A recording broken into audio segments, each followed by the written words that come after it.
I'm going to call to order the select board meeting on Monday, March 6th. Join me in saying the pledge. Allegiance to the flag of the United States of America, to the republic for which it stands, one nation, under God, indivisible, with liberty and justice for all.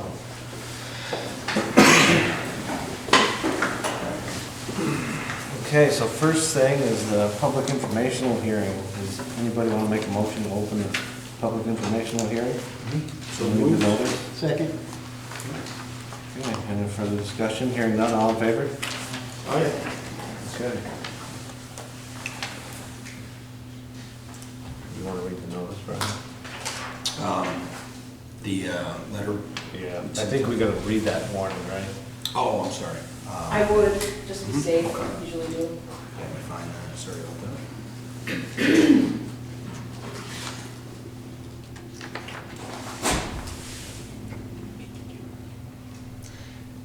Which Page 3. page 3? Right there. Ah, there we go. Okay. Sorry about that. First time I've read this, so out loud in a meeting.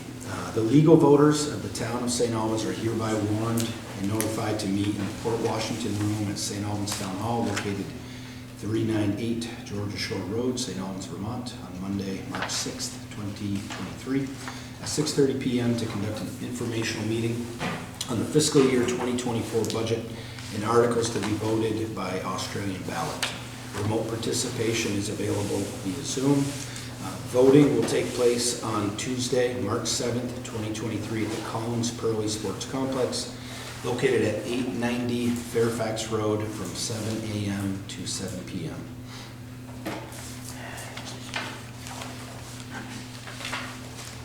Okay, now we have the articles. Do we typically go right through these? We do, Okay. and ask questions. We don't really spend a lot of time on Article 1 because that has to do with the people that are on the ballot, and we really can't discuss that. Okay, so we'll just stop at each article for discussion. Okay. Article 1, to elect from the legal voters of said town with the following officers. Select person for a term of 3 years, select person for a term of 2 years, town constable for a term of 1 year, and library trustee for a term of 3 years. We'll move right on to Article 2. Article 2, shall legal voters of the town of St. Albans authorize the select board to spend an estimated $6,179,458 for the town general expenses, of which $5,422,203 is to be raised by taxes. Fair enough? Yeah, I think that's good. And then if anyone has questions, comments, they can come up front and ask away. Do you want me to go over the justification sheet, or I'll just Why don't we just read the other two, and then we can Sure. go to the justification.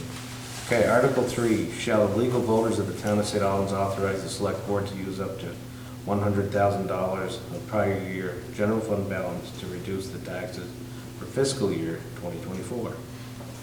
Article 4, shall the legal voters of the town of St. Albans direct the select board to add $50,000 to the previously approved $125,000 fire department reserve fund each for a period of 5 years.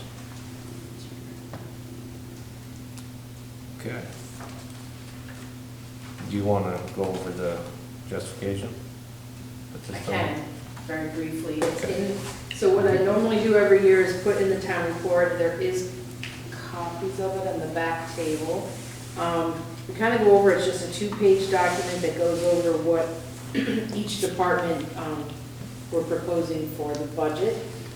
The most notable is we talked about the difference between expenses last year and this year. And so the change from year to year right now rests at about $877,000. The prime drivers of that, the first one is the DPW replacement fund. That was approved by voters last year. And this year it was included in your budget per the vote. So that's $200,000. The police recruitment costs, $200,000 are in this budget to support the transition from the sheriff's department to the St. Albans City Police. And $50,000 was in our contract with the sheriff's department for the purchase of some equipment. So that was just part of our existing contract. And then we had increases of just shy of $80,000 for health insurance, $10,000 for cleaning this building. We're doing twice a month, twice a week. Things like emergency services, that went up $7,000. Park and rec fees, most specifically fees for the pool, which is being used quite a bit. And we use those fees, which total, we added $74,000 because we heard from a number of residents that they wanted to utilize the pool and wanted to pay the same rates as the city residents. Nonprofit donations went up by $8,000 and salary adjustments were $108,000. So that's where the big cost changes were in our budget. So that's the broad stroke. Thank you. Any comments from the public? Could you say again what the increase was in insurance? Yep. It is health insurance cost. I have about $79,000, $130. Then we also had small increases in the dental and the, Yes. like, Well, dental was, I think, at the same. We might have, if we change employees, those lines go up, but I thought that was a 2-year contract, so I'm not sure if dental went up, but eye vision isn't included in that. yeah, there was a little, I went through, there's a little minor increases. Like, for example, in the town manager, it went from 828 to 890. So that wasn't that big. I found that there was a 25% increase in the health insurance. When I added it all up from what we had in there previously, when I took each employee for each department, and I came up with $138,302, and that included the health insurance, the dental, and the disability. I had a question in the director of operations. I was wondering if that was a misprint in there, because it shows that I think that's a one-person proposal, and it shows $28,700 for health insurance. It seemed pretty heavy for one person. It's about what it costs to insure a family nowadays. Yep. I know a few people that receive a small state subsidy and pay the rest of their Blue Cross premium out of pocket. And for a family of 5, this one individual that I know pays over $2,800 a month for a silver plan. The town pays 100%. It's just what I'm comparing that to what we have for other. The reason that's different is because we used to just budget for the most expensive option an employee could take. But part of what we've done over the last 10 years is try to trim our budget to what we need. So if we have a long-time employee that we expect will continue, we budget for their costs. So without getting into what specific people are choosing for their health insurance, if they're single or if they're a two-person family, we budget for that. We don't budget for the cost of the family plan, which to Brendan's point is unfortunately in the mid-20s right now. So with this, not knowing who we're going to hire and what they would like for health insurance, we didn't want to under budget, so we budgeted not knowing for the $28,000. And to finish the rest of the Green Mountain Care Board approved another 13% increase for Blue Cross Blue Shield for all of their premiums across the board. So Carrie Johnson and Corey Parent, the last director of operations, they both opted each year to take the town's $5,000 payment in lieu of insurance benefit. So that's all we ever carried under the director of operations. So that's about a $23,000 increase right off the bat. And Carrie was the same boat. We don't know what the next town manager, what their benefit situation will be. So that was roughly a $20,000 increase right there. So of that 130, about 40 of that, or more than that, 45 of that is directly related to those 2 employees only. So, pretty tough. So when we hire somebody, like we've got Parks and Recreation, that's $5,200. I think that's a single person that has that, in that position. But if we hire somebody else, we're gonna see it across here. Well, any of the other positions, if they took the family plan, that's a substantial, maybe $20,000 difference. How is that I mean, how do the employees feel about that? Because one person's getting like a $20,000 raise over the next guy that's doing the same job. It's all about benefits. I mean, it's every employer. When you offer a W-2 wage full-time with benefits, that's a risk you take when you put that wanted ad out the door. Someone could come in and be a single person and opt to take Blue Cross Bronze and have no out of pocket. Someone could come in and have a family of 6 and ask for the Platinum plan, which we pay 85% of, and the employee shares 15% of those costs. I didn't know that. And the other person isn't single, it's just that they're choosing to take the cash in lieu of insurance. Oh, I see, okay.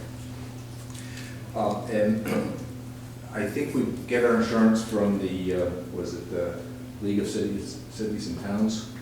No, we actually, since the regulations changed, we have an agreement with Blue Cross Blue Shield, we pay that bill, and we debit people's, if they owe any more, if they pick a Cadillac plan, they debit their paychecks and we pay the difference, and we pay directly the insurance company. We get bills from the insurance company.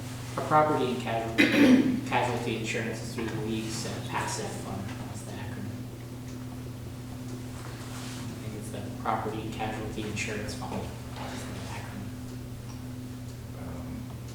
Okay. So does that ever go out to bid, or is that just Was just what go out to the bid. insurance? Do we put that out to bid, or we just? It's not something you bid, because in the state of Vermont, there's only 2 options. No. So we offer employees, we offer them a stipend, and they can pick which plan they want, and which company, but most people want that I Blue think Cross. it's only MVP or Blue Cross. Right. There's not many. There's not a lot of choices right now.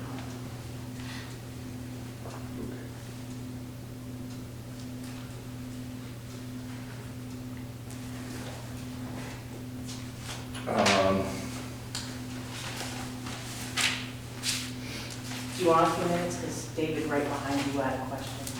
Yeah, I got a question. In reference to the stormwater runoff, that's going to be a substantial cost to the town of St. Albans and the taxpayers of the town of St. Albans.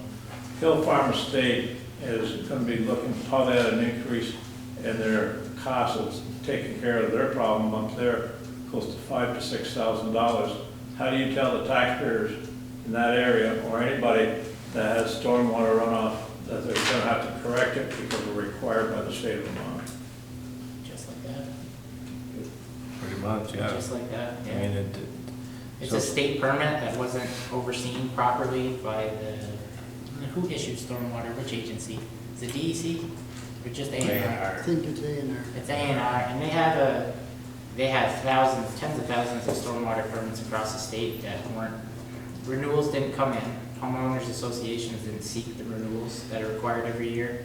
And usually there's a required third-party engineering inspection that has to correspond, and the engineer submits an inspection certificate, and then you're eligible to pay your fee to the state, and then your permit's valid, and every 5 years you have to restate a certificate of compliance, and then pay an even greater renewal fee for another 5 years. And a lot of folks, I want to say between 70 and 100 developments last time I checked are in that scenario. There's Hill Farm, there's Green Mountain Drive is another one that they had no idea they even had a state permit.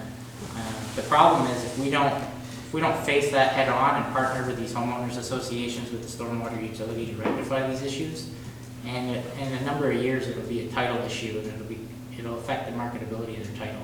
Right. So if we don't jump on that now and put some resources behind it and help them track down grants so that it's feasible for them to correct these issues, it won't just be, your ability to turn your private road over to the town, because of course there's the pavement and road surface, but also the stormwater component that has to be 100% compliance. It's also going to become a title marketability issue, which will be really detrimental to a lot of people. Mm. So we're working on it. We've reached out to, I think our last stormwater coordinator director, Emily Sherrington, reached out to several private developments, and There's gonna be some growing pains because a lot of these folks have lived maybe 15 or even 20 years in this private development and they have no idea this is even an issue. And we have to be the bad news bears and tell them, listen, the state left you hung out to dry and it's time to fix your problem and this is what we can do to help, but it is gonna cost money. Isn't the state of Vermont going to increase their cost as far as implementing the stormwater runoff, higher cost? How so? As far as, you know, what the state wants the local towns and cities to pay? I'm unaware of that. I mean, I see it a lot in the private development world. That's why I know a little bit more about it. I received probably 3 or 4 general construction permits and a few discharge permits. I just built a gravel wetland and oversaw that as a general contractor at my mini storage facility. And it's between consultants, engineers, and state fees, you're about $10,000 in permitting for a project my size, and then it was about $30,000 to construct the actual device. If you were in the public sector and bid that out and had to carry the bonds and insurances that are required to work for a municipality, that pond could easily cost $60,000 or more. So they're very expensive, and it's hard for a 10 to 15 person homeowners association to stare down the barrel of a $50,000 to $100,000 cost if the town's not there with resources ready to help. So that's one of the big reasons that the stormwater utilities have been running, is to help people like that. My other question is in reference to Grace Brook. When I've been up there and campaigning, they're very unhappy with the select board because it seems like they're not helping them out, straightening out that road. You know, I defer that to Al Vogel if that's okay with the chair. He's been doing a lot of work. Go ahead, Al's been working on that. Yeah, I submitted a Act 250 violation report to the state on Friday, and I haven't heard back from them yet, but I'll confirm that they've got it.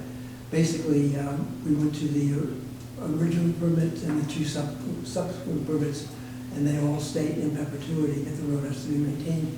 So we're hoping that the state will help enforce that repair of the road sufficiently so that the town can take it over. The stormwater project, their permit's another one that's not up to code, and it probably wasn't, I don't know that it wasn't constructed correctly for the permit, I'm not aware of that. But I know we've partnered with the school district and the city of St. Albans to include Grace Brook's runoff in a much larger stormwater project that would cover SATEC and the SASH and maybe another area. But Grace Brook's very much on the radar for stormwater in the road. I know that our Director of Public Works, David Allerton, has done a couple of assessments on the condition of the road and provided estimates to bring it back up to spec so that everyone knows exactly where they're looking at for that. But Who do you expect that cost is going to fall on? we are looking at a couple different options. I mean, we want to see obviously how this plays out with Al's report, but it's hard to take all of everyone's taxpayer money that goes in the general fund or everybody's money that goes into the local option tax fund and use it to solve one private issue, because there's 70 to 100 roads that have the same exact issues, and if we were to pay to fix them all, we'd go bankrupt. So the thought is maybe taking some infrastructure money or some of our 1.9 and change $1 million in ARPA funds and creating a revolving loan fund, which we could partner with private developments to lend the cost of repairing the road. After we seek grants, of course, it'd be the net cost. But if we say if it's $100,000 and we don't receive any grants, we'd loan that money. Then we'd collect it back on a special assessment every year for a period of, I don't know, 10 or 15 years, I think is what we're talking about. It'd be reasonable. So the goal would be to have their annual cost with a special assessment of their loan repayment to this revolving loan fund be equal to or less than what they're paying a private contractor to do the maintenance they're already paying for. And then the town could take it over on day one, as soon as it's up to spec. So they'd be able to shed those winter maintenance obligation costs, repay the town over 10 to 15 years and make everyone whole, and we'd be able to solve that issue. And the Public Works garage is large enough to be able to accommodate about 70 years worth of taking those roads over. So we're prepared to do that now as far as our assets go. So, look at it. Just if we look at the example table, which is going to cost $543,000. At least, yeah. And it's, I don't know where it's off the sheet, but it talked about the town would pick up, or the homeowners would have to pick up the 25% match. on that, so that would work out to, counting the number of homes, about a little over $5,000 per home. I want to say that homeowners association's already socked away about 90,000 or so, last time I heard. They're preparing to pay they're preparing for their capital outlay, they're expecting it. I know we're searching for grant money because that project is one of the most expensive stormwater issues that we have in front of us to solve, in the private development side of our stormwater obligations. But again, we've been banking stormwater fees the last few years, and I expect that one way or another in the next 1 to 3 years, it's going to come to a head and get built. Whether it's with mostly town stormwater funds or with the grant. But there's a lot more grant opportunities out there this year than there were even 2 or 3 years ago, so we're pretty hopeful. On that same sheet that I saw talked about the Hill Farm project was $960,000. And it said on there that the homeowners association was going to pick up 60% of that. And I'm like, Now, where- why is that different than the 25% that it appeared these other Clyde, Tanglewood, Grisspark were like in the 25% range? No. Our stormwater engineer has started to factor in how much impervious surface was private and how much was the public obligation. So the range, the percentages of HOA obligations were going to change to be less subjective and more of direct relation to what they were obligated to maintain. I think you'll find that as far as the 60-40 or 20-80 splits go, it'll apply to whatever the 10 or 20% local matches on the grant. So that the net cost of the homeowner should be within the realm of being reasonable, especially when you factor the fact that if these projects don't get built in a reasonable amount of time, it'll affect the marketability of their title and they won't be able to sell or refinance their homes. If you count the number of homes up in Grisspark with that 60, or not Grisspark, but Hill Farms, if that 60% was correct, that's $13,395 per home. That's going to be shocking to everybody in that development up there, I would imagine. Yeah, I mean, So if I just understand this, what you're saying is that percentage that the homeowners associations are expected to pick up, the town may be able to give them some relief by actually paying that and then having them pay the town back over a longer period of time? if we can solve this long-standing issue of needing a revolving loan fund, I think it could get used for things like that. And I think the ARPA funds would be pretty responsible use because we probably charge a minimal amount of interest to keep up with inflation so that the taxpayer that loaned the money is made whole by the time the loans were paid. And then it'll grow the amount of funds available and we'll be able to outlay it more. And if it's a successful program, we can divert some infrastructure funds from the local option tax to the loan fund almost on a yearly basis and pace it so that we're not taking on too many roads too quickly and it doesn't explode to general fund, hiring additional public works operators and buying new plow trucks. We don't want to destroy that capital equipment plan that we just had voters approve last year. So there's a lot of moving parts to it, but the bottom line is the ground under everyone's feet is still solid for the time being. We have a little bit of time left to really figure all this out and make it fair. And just getting the stormwater utility was a 6-7 year process. So now that that's rolling, we've got David Allerton working it every day. I think you'll start to see some progress over the next year or two. You got to keep in mind that developments like Tanglewood and Hill Farm were some early developments. Stormwater wasn't even a word. And I was on the planning commission back then in the DRB, and every one of those developments, we required them to form a homeowners association, not knowing anything about, just to take care of their roads. Yeah. And if you look back in those days, we had no town manager. It was us select people meeting twice a week to open the mail and just, we never followed up to see if they ever formed them, and most of them didn't know anything about it. So this is hitting not only the town, but these folks that live in these developments, hitting them hard. The big thing is you get someone that might have understood it as the first homeowner, they sell, they don't pass the information along, and the state's not sending anything in the mail, and it's a state permit. So it's really a ball that the state dropped on everyone. I mean, I've cleaned up in the last couple of years I've helped some private developments just as a private person clean up their stormwater issues, and we've got permits and compliance. And it's, depending on what the need for the infrastructure is, it can be expensive or it could be pretty inexpensive. I mean, I took a 13 lot subdivision that had an expired permit that had lapsed for 5 years, and we straightened it out with about $7,000. I mean, it can cost $700,000 or $900,000. It can be minimal. So as we start to inventory really what's out there and all these expired state permits, and really figure out what all the remedies are going to be. I mean, I'm sure there's a lot more low-hanging fruit than we're aware of, but the projects you're listing are the big ones.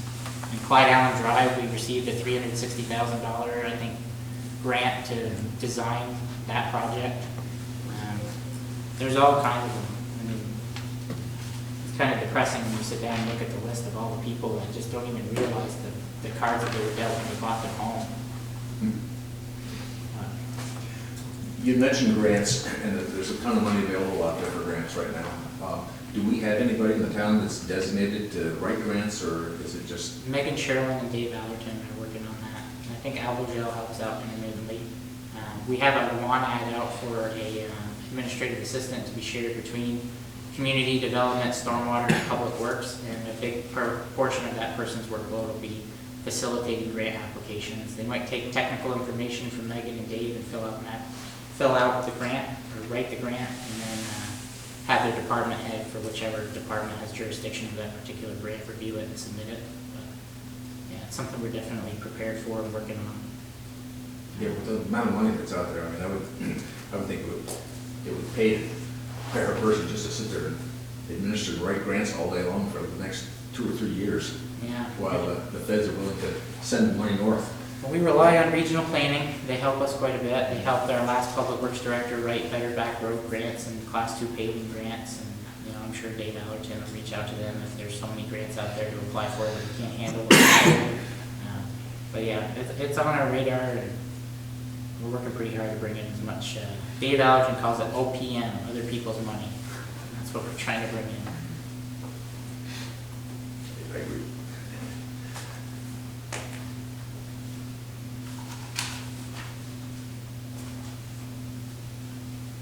Okay, anybody else? Comment, concern? Go ahead. I got a comment. Of course, I used to be your animal control officer, and I don't want it back. The person you're paying $500 a month for a stipend and mileage, and you're required under state law to do a dog census, and you aren't even starting it. Your animal control officer is not even making calls. So you're in violation of the state statute of making sure you do a dog census survey in reference to preventing rabies here in the town of St. Albans. So I think you ought to either find somebody that really wants the job and make phone calls, which they haven't been done, to make sure you follow the state law in reference to doing a dog census survey, which is required by Vermont law. I don't think, we had quite a time getting this one to do. We did, and even when you were David, the animal control officer, we didn't do them every year. So we'll look into the state statute, but we did have a vacancy for some time.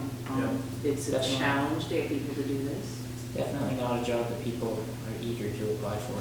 And as you know, people aren't really eager to get a phone call from our animal control officer, because there's little way, there's a lack of information. We don't know, like you've called before and somebody's like, how come you didn't register Fido, and Fido passed away? It's not really a great phone call to have. So we're trying to be compassionate, and we purposely, even when you were here, didn't do it during COVID. So I think I would definitely look into it, but I don't believe You're supposed to be doing and have the list of any unlicensed dogs to the town Selectboard by the end of May. I've been on the board for 6 years. I don't think I've ever received that list. You know, Provided which I think you were ACO, Dave, so I don't, yeah, so we'll look into that, absolutely, but I speak to her pretty frequently. but you need to enforce that dog census. Yeah, I think we're budgeting $2,500, so that would mean we've got 250 dogs in town.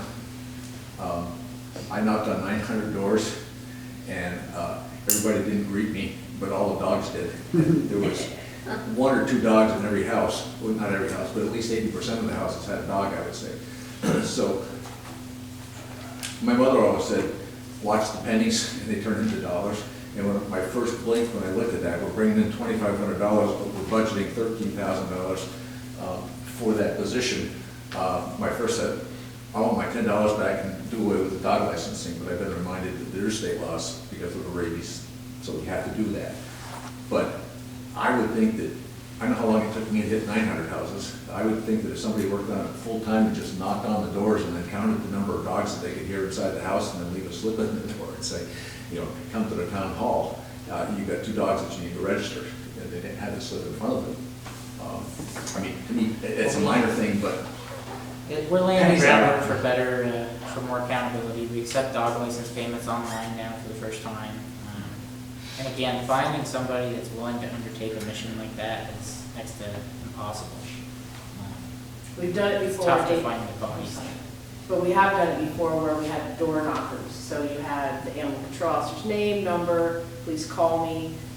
That works to some degree, but I don't know that knocking on their doors is gonna be any more successful. well, that's the only way you're gonna get the real census though. Well, yeah, so you can show up at anybody's door and they can say, well, I'm babysitting the dog. Like, you're gonna open that can of worms? Like, I don't know. It's a huge Like, that just undertaking. puts another burden on the budget, that nobody wants to raise it anymore, right? And he wants to raise it anymore, but. Well, it's a big labor cost undertaking for not a big payoff. Like, we're doing a bare minimum with enforcement right now, I'd say. That's about 13,000. I think my first year on the board, the enforcement budget was, I say it was like over 40,000. So it's been cut quite a bit as we tightened up over the last few years. It's one of those things, like, what do you get in return for the investment? And I just don't know that Well, if you outlay $10,000 worth of labor to do that census, you might get, I mean, if you get 500 people to comply, that's great, and you're out another 5,000. That delta in cost versus reward well, grows. what's that person that we're currently paying, what's their job description?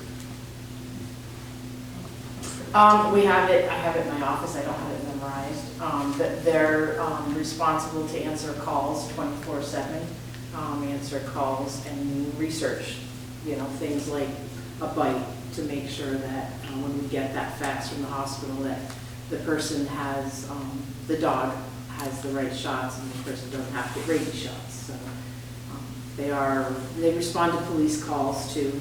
I've gotten calls from them, but that's really what they're supposed to be doing.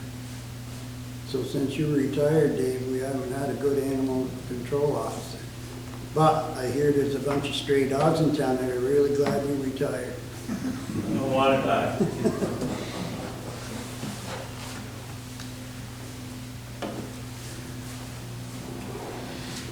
Okay, The nobody. question I got, with the $900,000 increase in the budget this year, how do you tell a taxpayer, at least a senior citizen, that you're gonna have to suck it up and pay the increase in taxes? Well, it's not entirely accurate, is it, Dave? Because the state of Vermont has income sensitivity, so, They do. Yeah, that'll help a you know, lot. that helps a lot. That will help, it's not gonna help them. So on $200,000 of assessed value, you're looking at a little under $200, right? If you Like, get a sensitivity. 70% state payment, you're at $60. yeah, so It's even, $5 a month.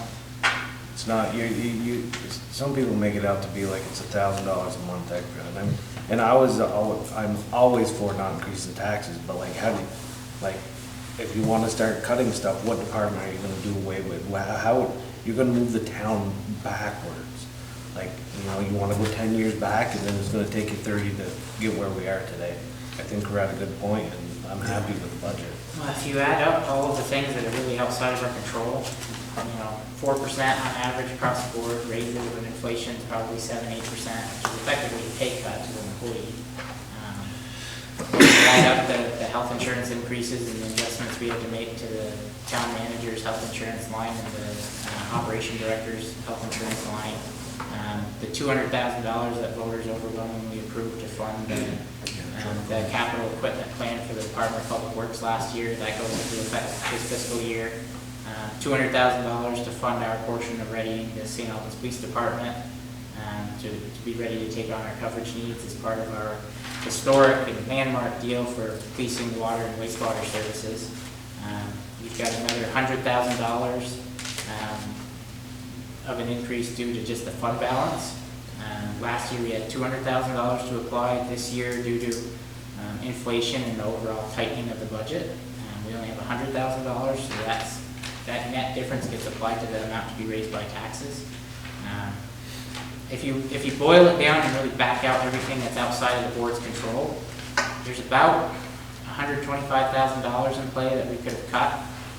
$8,000 of that is part of an increase to all of our nonprofits. $25,000 is the increase to up our funding for the recreation reimbursement program that helps so many people provide programs for seniors and children primarily. It's like Jonathan said, I think in order to really control that and keep it minimal, under 5 cents, we would have had to cut positions out of departments. We wouldn't have been able to hire a grant writer. We would have been really behind the 8 ball and set the town up to not take in the amount of state and federal grant money that's available to us, because we would be struggling to catch leaks in the ceiling with buckets instead of looking at other people and what coffers they have that we might be able to get our hands on. Would you say our percentage budget increase is about in line with most towns that size? I think Yes. if It you seems back, to be, if you look at what the messenger's been printing for budgets, but just to give you a little example, paving this year, I mean, we had a budget of $475,000 roughly. They wouldn't give us the price on paving until they laid it. We dropped how many roads just to stay, we ended up at 478,000, but there's roads on a 10-year paving cycle that we just couldn't do. And, you know, somebody's gonna be hollering here. Equipment repair, we budgeted 52,000, we've already spent 78, and all our stuff is new. it's tough. I mean, if you back, This, you know, what do you do? if you Park back the out, truck? if you back out the 100,000 to the fund balance, if you back out the 200,000 for the police deal, which is, you know, it's well worth it. It's a good outlay to get the water and sewer services and the 10-year access to municipal police. And then the 200,000 that we approved last year at town meeting day for the equipment reserve. If you look at the 450,000 and apply that, it's well within line, if not a little lower than what other towns are increasing. And we held the line pretty firm last year on it, just about everything but salaries and health insurance, and that bill came due. So this budget reflects that. I will say this is one of the most conservative boards I've been a part of in my 6 years here, and I would have lost a lot of money if you'd have told me we would have proposed this kind of a tax increase. But I will say that very, very proud of how transparent these guys have decided to be about it. We've been out in the street talking about it, making sure people are aware their tax bills are going to go up. And you know, if you correlate what maybe the school district does, you can see their tax rate go up by, you know, more than this, and you don't get a word out of anybody, you know, over it. You got to look into their report and try to find their leaflet buried in the messenger in one edition. I looked at it due to some CLA adjustment, common level of assessment adjustments, and then the school district's budget. If the school district budget passes, our tax rate's only projected to go up. Our education homestead rate's only projected to go up like 2-3 cents, if I'm remembering that right. The city's education tax rate is proposed to go up almost 30 cents. Huge. It's huge. People will feel it. I mean, we're proposing, I mean, worst case, I'm gonna guess it's gonna be around 9.5 cents, which is astronomical for us. It's terrible. Anything over 2 cents has made me uncomfortable in previous years. The city taxpayers looking at 30 cents on their education tax bill. No one's talking about it. People are going to vote for that budget, not realizing the ramifications, and it's going to stink. And you know, I think if folks did half the outreach, a lot more people around our school district would be talking about what that budget means for the city taxpayer. But it's up to people on boards to be transparent about it, write letters, explain it. Brian's done a really good job of it. Wrote a couple letters trying to explain the budget. It's really tough. As you remember, Dave, I'm a retired dairy farmer, and I don't have a pension, so I had to sit here with my head in my hands and say, how am I gonna pull this off? But we, you know, it was hard to do this, very hard to do this.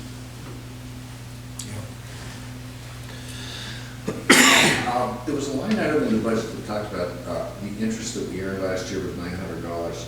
I assume we're earning more than that since we've got $3,447,000. I'll tell you that, as a financial advisor, right, it's tough, your hands are tied, and you can use basically a checking account, savings account, you can't use a money market. Yeah, we You can't really use CDs, you can't use anything but the lowest interest bearing accounts possible, so that's a tough one, but there's nothing we can do about that, and that's again a state. So that state that law. is true, that $900 is the total interest that we got on. Now, and as you know, interest went up throughout the year and didn't really get to meaningful levels until the middle of the year, so, you know, chop off the first 6 months, they weren't paying anything anyway. Not to say anything bad about banks, but banks too raise interest based on market, right? So if people aren't moving their money, they don't pay any interest. They just won't. So, you know, you can find other financial instruments that pay way more with the same amount of risk, but we're not allowed to do it. That's frustrating. I agree with you on that. It's probably correct. That's like .0000275%. Yeah, it's tough. Interest, it's like. I wish you could use a money market or something else, but we're not allowed to. Like so. an Ally online account pays 3%, Yeah. 3.6% now a year, but we can't. Yeah. And that's a state right? And Federal right? Yeah. Yeah, they don't want We want towns making boards to money. be investing money. That's the problem, so. Okay. Yeah, it's a tough one. I wish they could do more than The that. more you No, dive in, it- the more frustrated you're getting. It does. And with that said, along with like And it all boils down to the state usually, and if Yeah. it's not the state, it's the feds. But Living in the just village will stay. mentioning that along with like the 200,000 for the DPW fund, because that's one that, you know, we can look at and say, even though the voters passed that, that's 200,000 that maybe we wouldn't raise, but, you know, I know myself, living in the town and in the city and different places, the town has a tradition and a history of saving for things, which is great, you know. One thing you don't really see in our budget at all, and it's not just, you know, select folks here now, but all the ones before, there's not a whole lot of bonds we're paying, like none, right? We have a loan on this building, but we pay most of it in pay all of it. cash, which is great. So, you know, to save that where you have other communities that do, you know, when they need a fire truck, We get a loan. they pass a bond, you know, We're 800,000 still or $1 waiting for million the bucks. truck that the 200,000 is gonna pay for. It's been it's pretty ordered for, expensive. it's been on order. Yeah, It's not here yet. Don't know. We're not gonna use it this winter. yeah. It's tough. I mean, I just, you know, kind of echo what the other folks said, you know, for people who came to or watched, you know, all the budget meetings, I mean, there's a lot with it, with all the pieces. And when we got done, I mean, you look and it's like, geez, this has gone up. Where is it going? Because all the line items that we really have control over went up by a small amount, 5% maybe, you know, most of those line items. Then when you start to look at these major dollar items, you know, and the one that, again, is still, you know, still try to process in a way is that 100,000, because last year we had 200,000 to give back. That's 200,000 that was left over that the town, you know, there's a budget, here you go, and shockingly, they spent $200,000 less than what was budgeted. And then this year, with all the inflation and everything going on, you mentioned some of the other pieces, Jack, that went up by a lot, but we have to pay for it. There was still $100,000 left over, which I think is phenomenal. But the way the budget increase works, last year we had 200,000 to give back.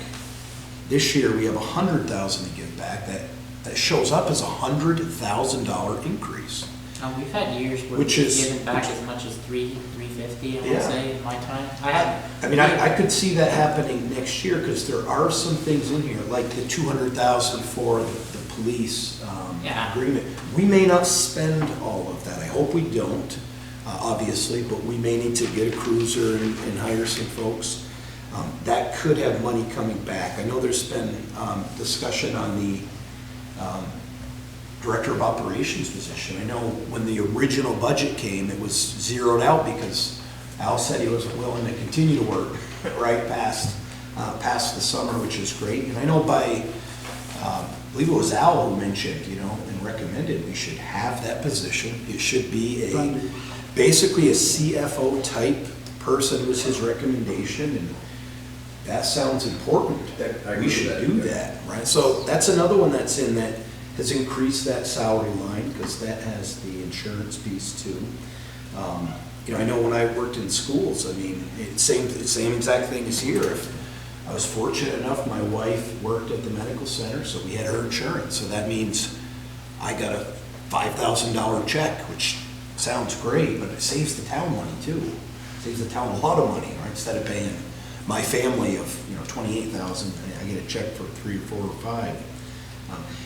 I hate a budget going up this much. I don't think anyone loves this, that's for sure. I know some people thought maybe we like this. I certainly don't. I hate budgets going up this much. When I look at what's there and what's making it go up, I'm not sure what I would be willing to cut out or what we could cut out. That's the problem. If you put the top 6 or 8 cost centers and you made them ballot articles and put them in front of voters, I think every single one would pass. Well, I think the only discretionary thing in here that's really discretionary that we could get rid of is $25,000 for additional recreation reimbursement. But I'll tell you, of all the things in this budget, of all the, that are related to it, it's the number one thing I've heard where people are like, we want to go to the pool for the same price as the folks in the city. We tried to work it out last year with the city and talking with them, but we couldn't work it out. We were able to this year. Well, we went from 50 to 75,000. This year we're going from 75 to 100, so we've doubled our investment in 2 fiscal years, and it's paying off for the community. It's such a small amount of money on the average house. What we get. It's kind of like paying. It's kind of the same level as paying school taxes. Everyone pays them whether you have kids in the school system or not. A few people are going to benefit a lot more, but everyone understands that's the way it's going to be. This is tough. I've been on boards that have lowered the tax rate.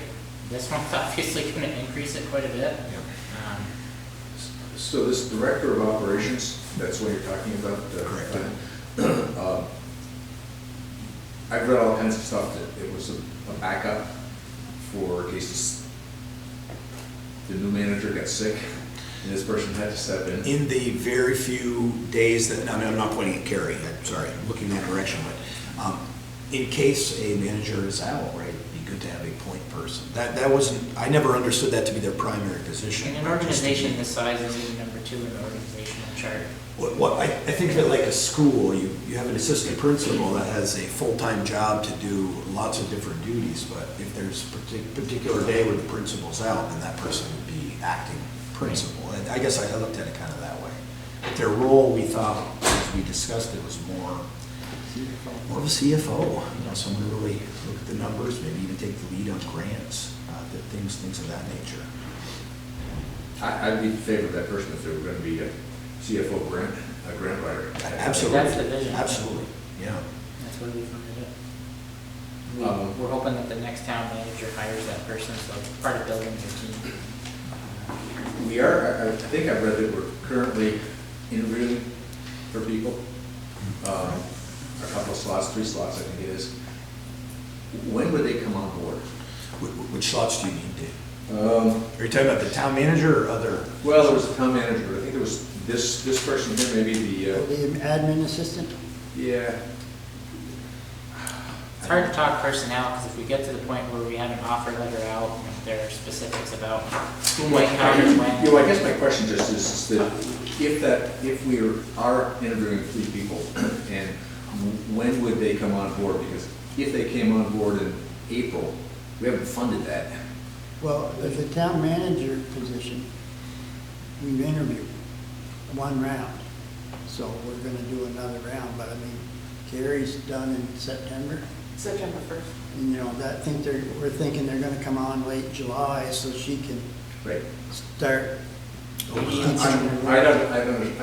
see that, but if you bring on some of these, say, not the manager, but these three people that I think we're interviewing for these other positions, they couldn't start until July, could they? When the new budget comes in, because they weren't in the 23 budget. That's true. There matter is if some there's money extra left, money in huh? a couple budgets, and specifically the stormwater utility is a little different. We have that position funded, we just lowered the salary for that. We're not hiring an engineer anymore, we're hiring someone who can manage billing and things like that. So the stormwater utility is separate, it's its own little silo from the general fund that funds everyone else's budgets. So they can, we're hoping actually they can. What was the third Start position? with Town manager, stormwater coordinator, Admin for The girl that's sitting at the DPW. desk there, or Right. whoever. right? So that, I mean, you're gonna be sharing it over stormwater, Right. public works, Yeah. and community development, that one FTE, so it'll be up to those departments to figure out how to bridge those couple months of gap if there is one.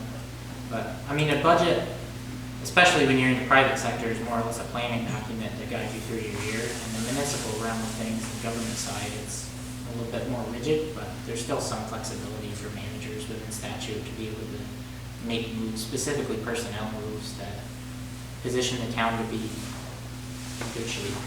I think that's what we're doing here, and I think Carrie's got the basis pretty well covered if someone had to start with a couple of months left in this fiscal year.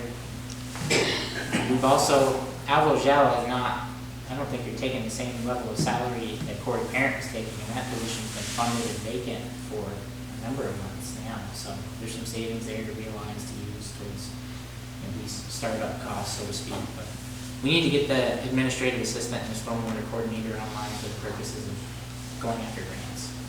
So if there's a $20,000 delta between those two positions being online in May and June, when, you know, the funding wasn't in place until July, there's some pockets of money available within this budget that can cover that. There's some money available from the stormwater utility to cover even more, and then it's an outlay to potentially get back a lot more in grant dollars. If we get one grant for $500,000, which isn't out of the realm of possibility, that money will be multiplied exponentially.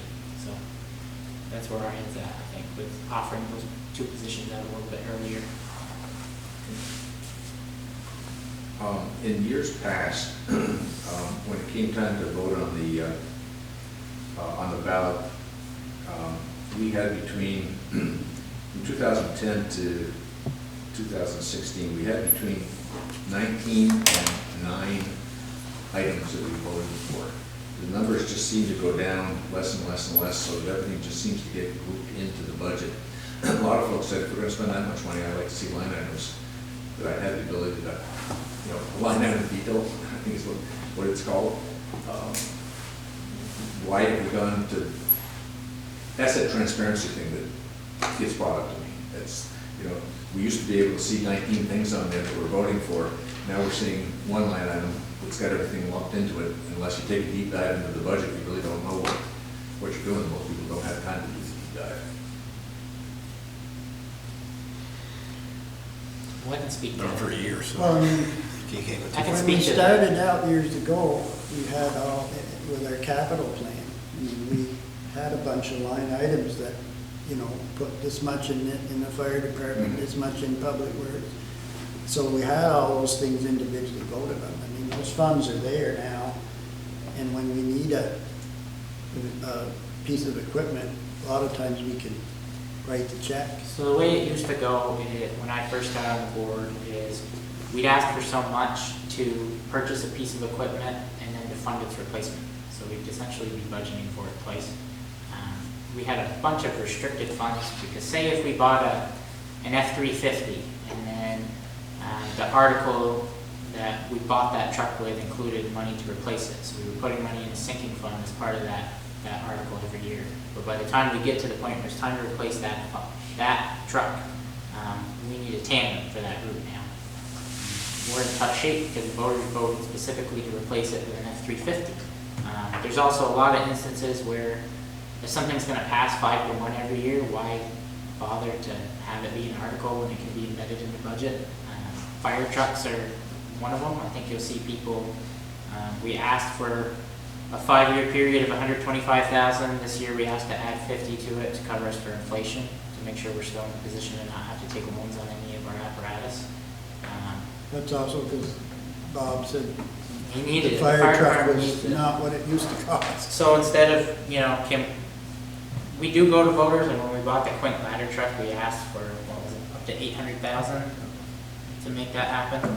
I mean, there's a lot of, if you go back to 2010, 2011, the select boards were asking things like, would you support investing $2,500 into Cullen Park for this purpose? And a lot of times you just have to realize that boards get elected to make decisions, and sometimes it's not worth putting a $2,500 question in front of folks when discussions can be had at this level and decisions can be made within a budget. You also got rid of a lot of those individual ballots by having your capital plans last from 5 to 10 years. Right. So that reduces the number of times you have to go back to the public for permission. So there's 3-4 different reasons that that's just decreased. And this year it's pretty low because there's no special projects that we're really asking voters to fund.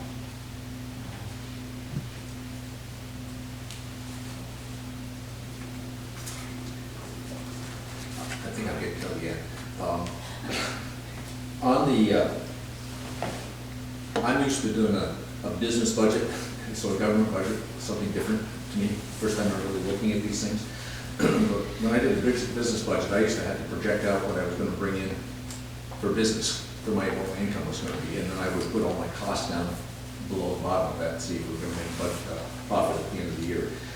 But when I'm looking at where we're talking about money that might be coming in for reimbursements, they're all blank.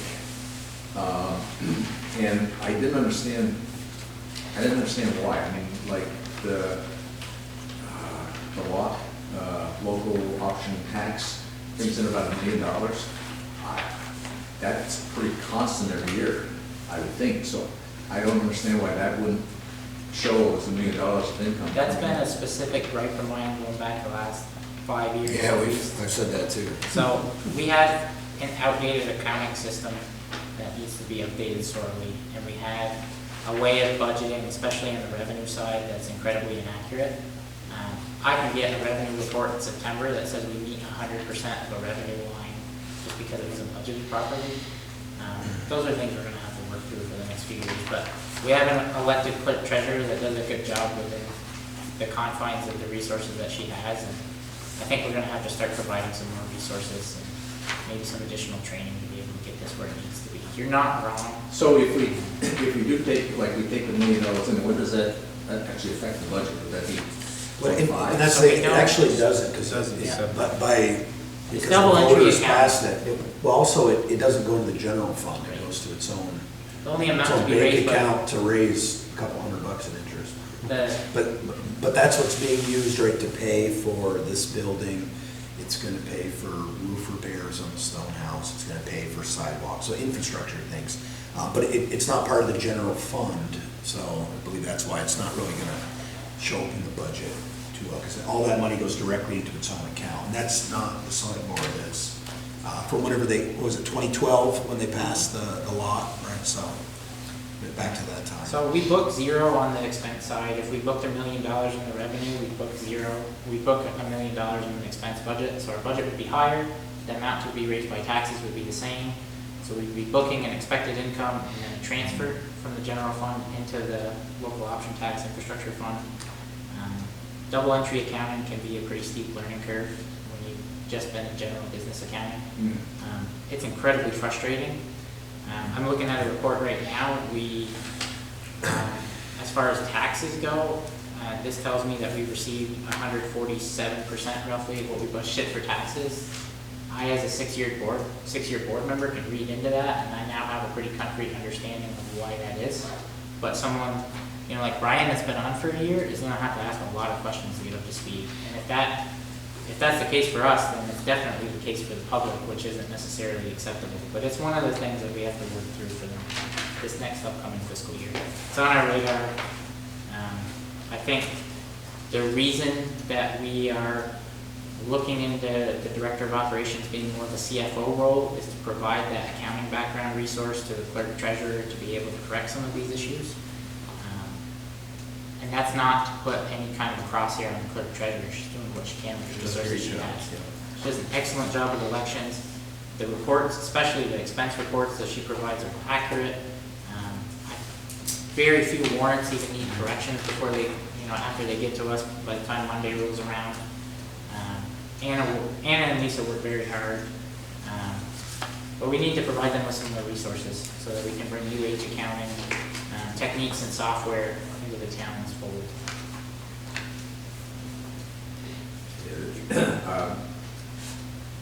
I guess in a business budget, if I was preparing one of those, I would have to fill in those lines in there that I'm gonna get this kind of grant. And I'm gonna, because I don't see how when all of a sudden that money comes in, how does that affect the budget? I mean, I guess the budget stays the same, but Right. the taxpayer's contribution would go down, I would assume. Well, if you get a grant, we expense the grant on the expense side, so the net at the end of the year, the fund balance is the same, the amount to be raised by taxes is the same. So if we get a $175,000 Class 2 paving grant, there's in the expense budget, if you look, I think we have a budget line specifically for it. We might budget 0, but you might look at the actual at the end of the fiscal year, and it would say the exact dollar amount of the grant that was received, to show that double entry pass-through. Revenue received, expense, net to the taxpayers, liability is 0. It's part of that double entry learning curve.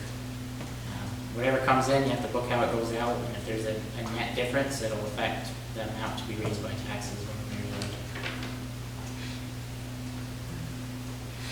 Have we ever received grants that we haven't been able to take full advantage of? Before my time, we had a grant in hand to We fund. had one for the, Yeah. wasn't it, the sidewalk up to Pearlie Collins? Mhm. And the state would never let us put it up along the interstate, so we lost that money back when I was on before. And the select board before me had a grant for not 200,000, but higher than 100,000 to finish the sidewalk that the city ended up building from, as part of the pool project at the top of Congress all the way to Hardhack. And I think as the story goes, if my memory serves me correctly, the select board at the time received the grant and sent the money back and didn't build the project. So, hasn't happened in the last 6 years though. If we get a grant, we spend it expeditiously.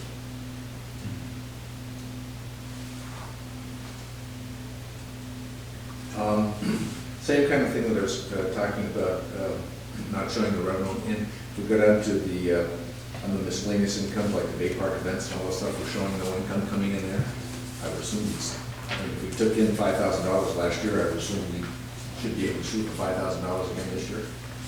Yeah, it goes back to that It's a need to separate address the revenue side of the capital entry system. It goes back to the same need of, we just have to provide a few more resources and get this revenue budget to where it needs to be. I think that's something we'll partner with the clerk treasurer and the new CFO to do. So, definitely by the next fiscal year, this will be a better document. It's the same one we've had for years, and sometimes we struggle with the same questions you got, where does that show up? Yeah, you gotta be on. Yeah, we've all asked these questions. You yeah, gotta be on definitely. for 2, 3, 4, 5, 6 years before you can really, you look at it and you know what the actuals are because the last few years the numbers are in your head and you compare it to what you've received to date and the budget doesn't, the budgeted number, for some lines, for most it matters, but for some it doesn't. Like you said, we budget $0 for local option tax receipts, but I can name with some degree of accuracy every local option tax year we've had going back to 2014, so that's, I gave you some history on NEMRIC, is the accounting system that we're using. NEMRIC goes back to the days when in 1984, when computers came into use. And the NEMRIC system is, for the most part, when it was applied to municipalities across the state, most of the towns just had town funds operating. And it is basically a very simple system, not sophisticated to today's standards or to ways the money flows from 1984 to 2024, 23. And so multiple municipalities have gone on their own and worked with software companies that developed just for municipalities. and updating with the regulations of the Municipal Accounting Association and the federal government and state governments. But bear in mind, that cost, when I was in Colchester, I went from Nemrick to a software system, and at that time, in 2002 or 3, cost then $30,000 to get the system up. Oh, it's So I can't imagine what it's gonna cost today. But the sophistication is unbelievable, where each department can have control of their own budget, but they can't touch anybody else's budget. They can make those adjustments as they see them coming in. We're just so far away from that today. But to help explain to, I think, Davis is sitting in front of me, that this is a long-term problem, and we're all aware of it, but we're dealing with the software that was developed in 1984. Even Windows is not that old.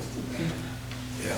To Al's point, I mean, it's a software issue more than it is the clerk treasurer. I don't want anything that I or anyone else has said to be construed as an indictment of the clerk treasurer. She does a good job with the resources she has. We just need to. And she understands this She understands it very well. very well. So. She knows. Can't talk what to me comes. about it, but she understands it. Wow, when we say we have questions to get up to speed, she's the one we ask, and she always has the answer. So we just need to provide her with resources so that this document can be, ideally, someday, disseminated publicly on a regular basis so folks can see in real time the financial status of the town. But right now, the revenue budget isn't something that I would support offering up as a regularly publicly distributed document, because it's quite inaccurate. But it's just confusing. Extremely. Tell me about it. Yep. Saying, finding money where it's not going. But as confusing as it is, Dave, the town is audited every year. So I think you have guarantees that there is no shenanigans being played with an arcane system. No, all the money's reported, it's just not accounted for in the beginning. We budget zero, Yeah.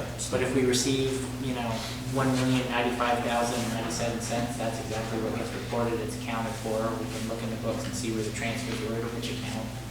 That's all publicly available, and I'm sure Anna would have no problem generating those reports. I know she's given me general ledger reports for every account that the town has.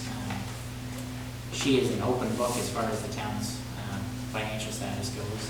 If anybody had any specific questions about any sinking fund or the general fund or the infrastructure fund, Anna would have no problem giving you a detailed report as many years as far back as you wanted to go. You can see every debit and credit that accounts had. Our comprehensive audits are really interesting to read too. So they tell a pretty good story. We created the stormwater, made that a utility, I guess. Is there an advantage to that? Yes, a huge one. It allows us to, well, one, we get $25,000 per year from the state of Vermont just for having a utility and not embedding it in the general fund. Nonprofits like Maple Run, which I get are all taxpayer money, but they have to pay in their fair share to solve this issue. So it's creating a cross partnership, and it's creating co-investments. Also, it enables us to charge entities that are usually tax exempt, like the railroad. The railroad pays $19,000, $17,000. 7,000. Well, is it? Or is that just NECR? But the state of Vermont pays, I want to say AOT pays us about 70-something thousand a year that we would otherwise be ineligible for as part of all of their impervious surfaces, roads, the garage on Lower Newton, any other state building in town. I'm sorry, please. So there's a, The 7,000 I was talking about was in the, not the stormwater, that's what they pay rent or taxes, I guess, for their property in the town. It's Shows- a there's a line pilot, item in there that says. pilot program. Pilot program, yeah. Payment in lieu of taxes. One of those, okay. so we receive, I want to say definitely over 100,000, but probably less than 200,000 would be my loosely educated guess, and that allows us to lower the net cost for homeowners. It also allows us to bill it in a way that protects homeowners on fixed incomes, and that $50 per home fee. If we embedded this cost of having this stormwater work done within the general fund, the average cost on, say, a $250,000 house would be about $250 a year. It'd be about 5 cents on our tax rate. So we did it to capture as many state dollars as possible, because at the end of the day, we view this as a state issue that was passed to us in the form of an unfunded mandate, in the form of MS4 permit requirements for Rugg and Stephen Brooks. So we wanted to get as much of their skin in the game as possible to lower the cost for homeowners. That, and it tracks that work independently of the general fund, which is important for this new program. It creates a separate accounting structure. That way folks, like us or folks within the public that want to audit it for efficiency, have it totally separate and can review it without having it be intertangled in other town operations. But the voters don't have anything to do with that. I mean, we don't have any say on what that is going to look like and how that money gets spent. It's created through the Stormwater Utility Ordinance. The Select Board is the Stormwater Utility Commission. It sets the per year rate, but no, it's not something that you find on your It's called an enterprise project. It's run like a business, independent of municipal law.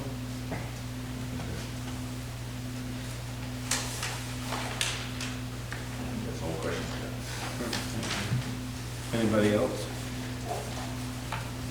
We don't get grilled this hard very often, it's kind of nice to get it all out there. Well, it makes you recall things. I'm learning a few things. Yep.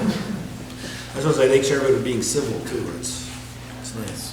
Oh, yeah, no, I really appreciate that. When are you gonna get a decent speaker system? It's been going on since you opened this up, but you've got a sound system. It's on order. It's It's on order. Right, Yeah. right. It is. We placed the order for a camera here, camera there, speakers and microphones, and We're waiting. the organization said a lot of the equipment's gonna come in, but there's a few things that are on supply chain delays still. But they expect mid-March. They were hoping mid-March. You just have to have it installed and get it up and running. Just like our truck. Yeah, or the tractor that disappeared for a year. Our roadside ditch mower was gone for like 10 months to some place in the Northeast Kingdom, and it was split apart and the transmission was worked on. I think it was a transmission. And I know this room's echoey. We also had the AV, the audio guy suggested putting some rugs in here, so that's what we're gonna put. You'll just see that. Hopefully it'll be easier for you to hear, along with the new equipment. Okay, anybody else? You have anybody on Zoom, Karen? We had Anna and Jen. We had Amanda Giro, but she left. I don't know why. Doesn't work. No, that's it. And I don't see anything in the chat for Okay, questions, so, perfect. yeah, I think we're good. Okay. Okay. Make a motion to close the hearing. Second. Any further discussion? Hearing none, all in favor? Aye. Okay. Up next are the warrants. I have the general fund warrants dated March 3rd, 2023, in the amount of $77,475.72. Two big ticket items is the VLCT passive insurance for $27,000 and some change, and Briette's tree service for some tree service that was done last year, I do believe, for $12,950. Anybody want to make a motion to approve that warrant? So moved. Second. Any further discussion? Hearing none, all in favor? Aye. Okay, Brendan has the miscellaneous warrants. Yeah, I've only got one today. It's an infrastructure development warrant dated March 6, 2023, in the amount of $34,089.35. It is the very last payment to DEW construction for this building. It is the very last $34,000 to be paid to DEW for this building. And it's a pretty good milestone for us. So with that in mind, I make a motion to approve. Okay, any further discussion? Hearing none, all in favor? Aye.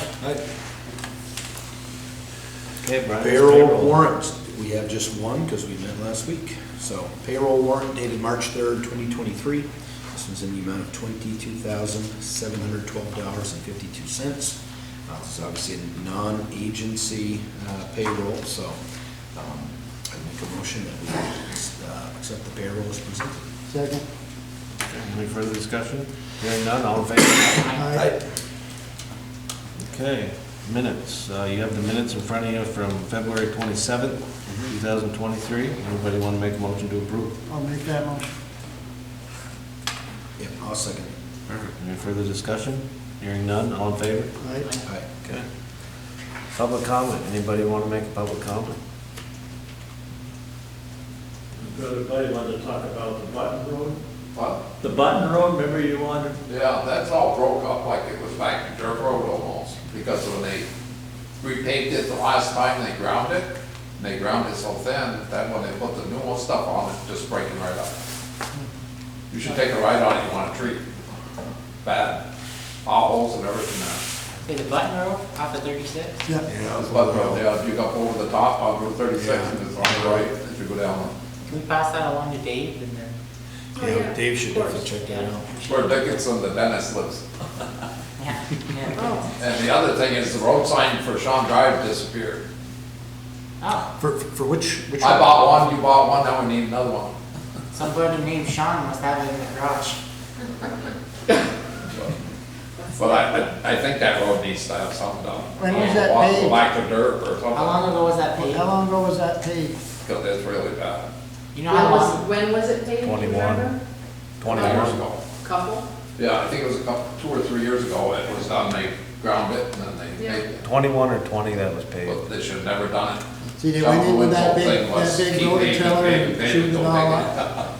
They went in with that big rototiller thing and chewed it up. They went in with that big rototiller thing and chewed it all up. Oh, the record. Yeah, they chewed it all up and then they paved it, and now it's breaking all up just like it's back to dirt road, so it's not good. Probably didn't have time to sell before they paved it, right? No. I'm sure it wasn't compacted as well as And it it's should. sad, it's only, well, I guess it's about 2 or 3 years ago that it was quite good. I'll have to look at that. Yeah, I'll go up and look at it. You shoot an email out, maybe with a couple pictures or something? Or maybe Dave can do that. Now, Take a now, good Brandon, inspection. you want me to shoot an email? You can do it. Then Yeah, I I think may the answer only- my phone. I think the only way Jack Brigham could shoot an email is with his gun or bow and arrow. Share the Polaroids next I week. can probably take a picture, but I'll have it up here, that'll be the best place for We'll it. have it developed. Yeah, right. Okay. Anybody else, public comments? Okay, hearing none. Town managers report. Great. So the first item on here, we've done this for the last few years. SATEC, our St. Albans Town Educational Center, would like to do a summer camp again at the Bay Park in July. We're lucky in that the hours they'd like to use it aren't necessarily our prime summer hours. And it was wildly successful right here. The kids are just, they kind of max out their occupancy or their size every year. So what they're asking the select board to do is consider a waiver of some of the fees, about $1,200. So moved. Did we waive that last year? Yeah, We I did. think Yeah, I think we've done it You each did, year. I should say. Yeah, just that idea, I mean, it's 80 to 100% of the kids are town residents. Anybody want to second that motion? Second it, sorry. Perfect, thank you. You got a question, Doug? What's the total fee? With 2,400, I think. Tap. We have the form in here, I didn't pull it out today, but, yeah, it would be about $2,000. We're asking to discount about $1,200. So, given that there are kids, I would suggest you would consider to pay the whole thing. I thought about making that motion myself, but I didn't want to do it in the middle of a $1 million budget increase. And looking sensitive to that plate, so. I'd be willing to adjust the motion if the consensus of the board was to go that direction. I'm gonna say, I think we leave it like it is presented, but part of it, my thinking, we're not asking any of the kids to actually pay, it's the Maple Run Union School District. So Right. I kind of look at it like it's, Got a $70 million budget. yeah, $60 it's, million budget. it's paying something because they are taking up the space and we have staff who need to go and clean up and Right. Fair stuff. So I enough. think it's fair.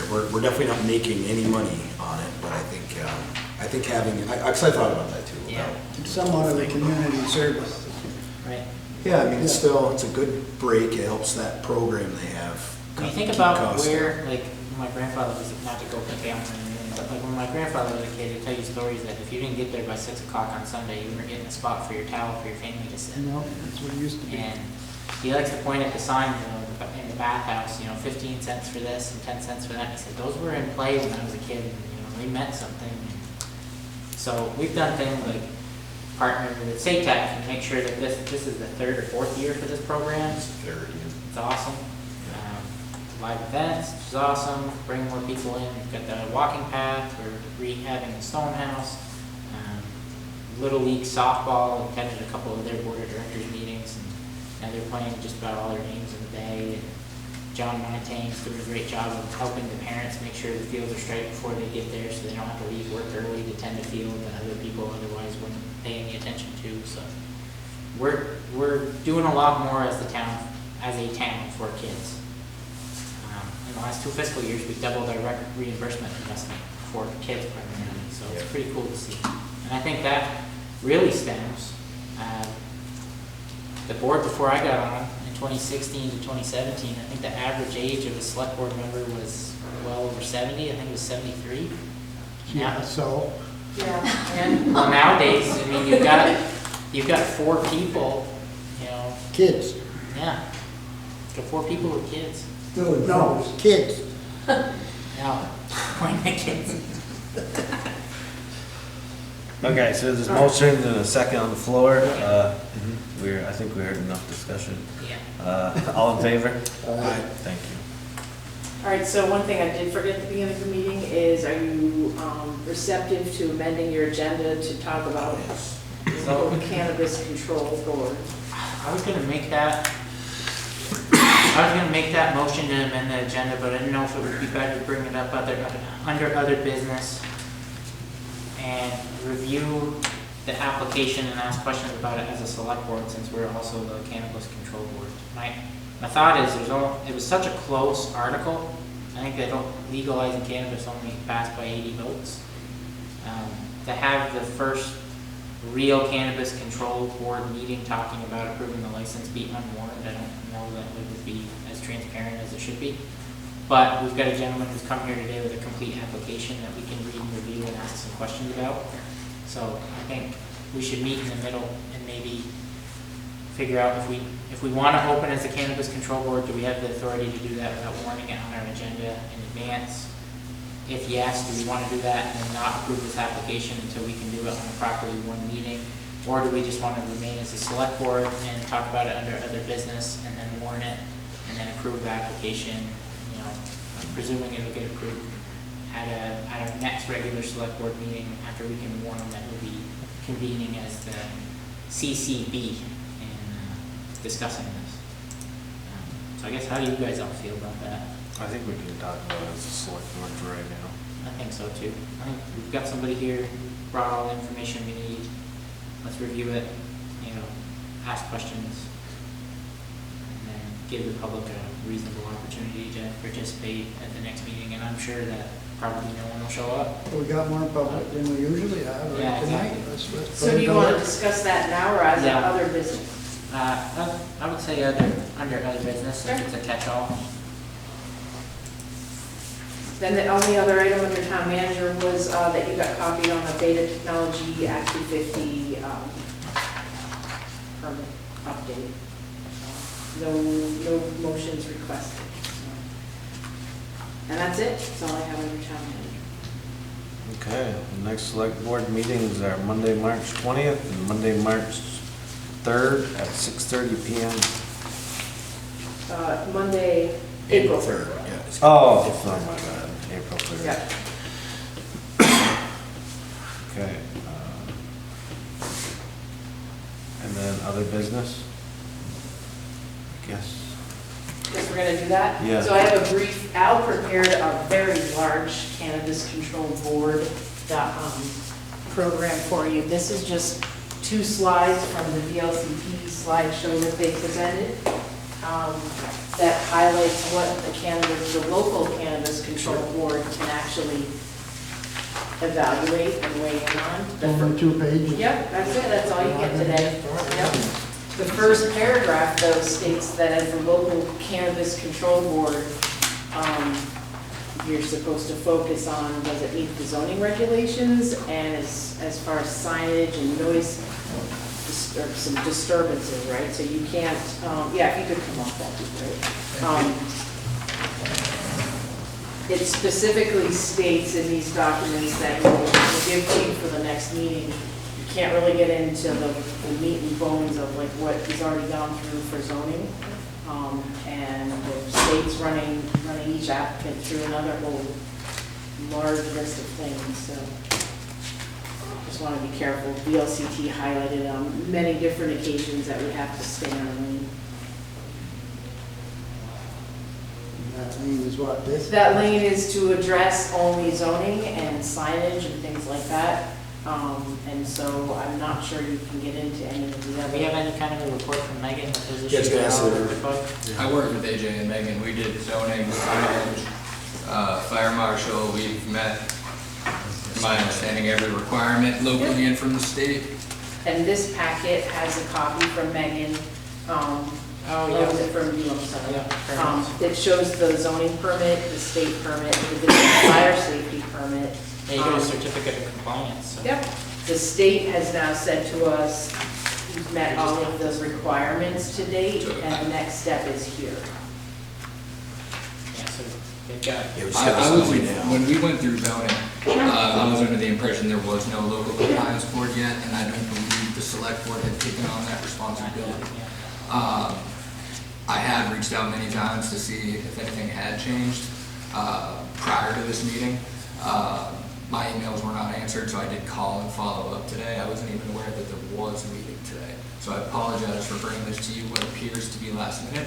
But we've been paying the rent since October. We're incredibly prepared and ready to open. The state has granted that pending your approval. So you need to get this done sooner than later. I would very humbly ask that you consider. Can we warn a special meeting just for this? And just meet some 8 o'clock in the morning, Thursday or Friday, and just deal with this for them? You can continue this meeting. I can give you a great deal of information. We've gone above and beyond industry standard for safety and security. Our lane is just zoning. Our lane, signage. so I You don't think have the to. biggest concern is that the meeting wasn't warned properly. Understood. And so that's our, We'd love to I have think you walk that's out our- with your approval. yeah, I'd like to just. You're the first license in front of us. Got it. So we want to make sure that the cards are laid on the table very transparently for the public. In case somebody wants to come and make a comment, as is their right, they've got to be warned that we're having a meeting and discussing this. So Sure. my thought is to meet your need as a business owner. You've got your 2 conditional uses, and a sign permit, and an updated certificate of compliance. So zoning and signage is satisfied. I think we need to warn a meeting sooner than later if we can all get down here first thing in the morning or after work or someday this week before. Has anybody done a site visit? AJ did. Oh, she did. Yeah, I mean, he's got all the permits. Yes, you've got. I looked at the window yesterday. I worked You're out there very walking. closely with Town Hall prior to the move in the old building and here. AJ and Megan were excellent to work with, but I do feel pretty confident that we do everything the right way. You've got your conditional uses and your certificate of compliance and your sign permit. There's nothing else in front of us to consider. So if you're telling me that your state licensure is contingent on this board, I would say we need to do sooner than later. You know, we're responsive to business owners. We've changed bylaws to allow certain uses in districts that didn't allow it. It's in our nature to try to accommodate needs for folks, so. Thank you. Again, is there any time this week where at least 3 of us can get in a room and warn a meeting? Gee, I'm working at the polls all day tomorrow. Yeah, me too. Well, Not if- inside though. If you want to make it clean, we should probably do a special meeting with that on the agenda and give a couple of days. I don't want to rush it. Well, that's what I'm saying, Thursday or Friday. Thursday or Friday. Get it done this week. What I about- mean, when's our next meeting? We just went over schedule. 20. Yeah, 20 is too far. 20 is too long. If we're gonna do 9 or 10, Thursday would be better. Friday on the Lake Plus. We'll do 8 o'clock here in the morning. We all have to get 3 of us down here. Well, you could also do Zoom. If we could make it Zoom, that would work too. Does that work for you, Mr. Chair? Yeah. Yeah, we'll do Thursday. 8 o'clock Thursday morning. So the first meeting of the next select board will be to approve the first cannabis control license, the first cannabis license in the town. That's interesting. And you have to get sworn at. Yeah. Before whoever wins has to come into the clerk's office and get sworn in before that.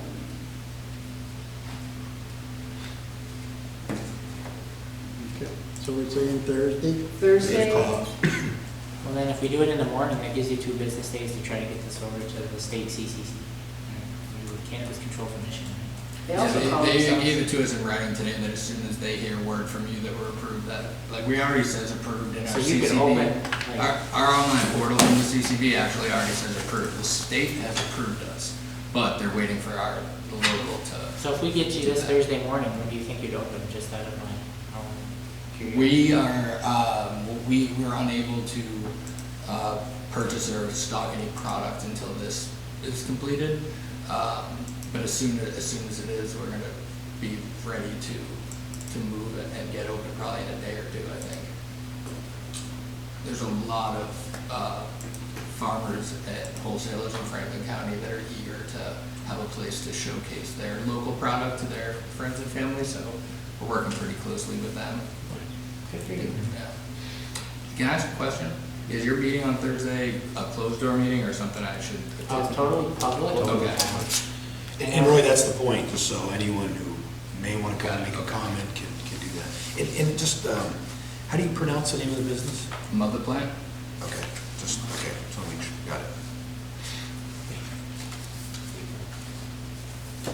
Perfect. Thank you. Got it for me? Yeah, so See you Thursday can come morning? if you'd like, you can Zoom in, I'll probably be down. Perfect. Is it, and it's right back here? Yeah, right back Yes. here. Thank 8 you all. o'clock. See you Yeah. Thursday. Yep. Thursday night. Okay, anybody have any other business?